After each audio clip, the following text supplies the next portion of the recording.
हे कुलकर्णी साहेब आहे, त्यांना बोलता येत नव्हतं. तुमच्याच भागातले कुठले? परळीचे. कुठले ते? परळीचे. आज आपल्या औषधं चालू केली.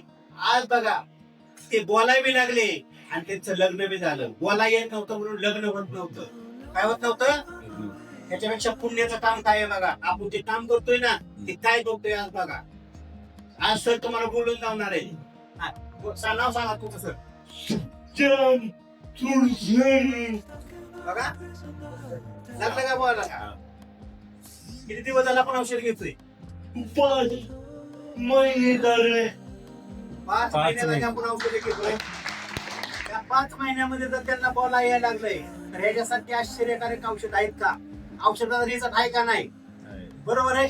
तुमचं लग्न झालं का नाही झालं? हो झालं.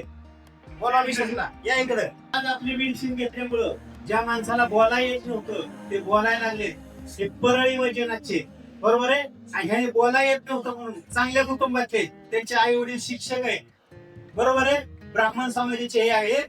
त्यांचे आई वडील शिक्षक असताना खर्च आज अपाट खर्च करून बी त्यांना रिझल्ट आला नव्हता. पण आपल्या औषधे घेतली. कुठले कुठले औषध आपण घेतले? किडजिडॉ. बरोबर आहे. Bread thunder. बरोबर आहे. क्लोरोडॉ आणि इमोल्डॉ. ही औषधं घेऊन काय झालं? आज माणूस आपला बोलायला लागलाय. त्याच्यापेक्षा पुण्य काय कमवायचे सांगा तुम्ही. बरोबर आहे. त्याच्यामुळे लग्न होत नव्हतं तर विशेष फी मिळाली. ह्याच्यापेक्षा काय पुण्य पाहिजे तुम्ही सांगा.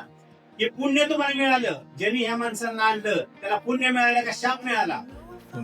काय मिळालं? आज हजारो लोक अशा आपल्या गावागावामध्ये पडू नयेत. कसलाही एक माणूस असू द्या त्यांना आणा आणि आपला आयुर्वेद द्या. आयुर्वेदाच्या माध्यमातून असे हजारो रिझल्ट आपल्याला घ्यायचे. बरोबर आहे.